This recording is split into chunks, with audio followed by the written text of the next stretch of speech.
China has announced new restrictions on the activities of U.S. diplomats working in mainland China and Hong Kong, in what it called a justified response to similar measures imposed on Chinese diplomats in the U.S. last year. In a statement posted online late Friday, a foreign ministry spokesperson said the rules would apply to senior diplomats and all other personnel at the American embassy in Beijing and consulates throughout China. However, the spokesperson said China supported normal exchanges and cooperation between all sectors of the two countries and said the restrictions could be lifted if the U.S. were to revoke the measures it imposed last October.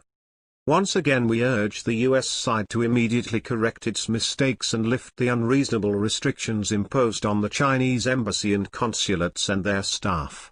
China will make reciprocal responses to U.S. actions, the spokesperson, who wasn't identified, said. No details were given about the new restrictions. U.S. diplomats already face limits on what parts of the country they can visit and even access to college campuses. The U.S. rules require Chinese diplomats to report travel and meetings in what was seen as an attempt to prevent interference within the overseas Chinese community and foreign students. Washington has also complained about a lack of reciprocity in access to media, saying Chinese diplomats are able to put their views across U.S. outlets while America's representatives are shunned by Chinese state media.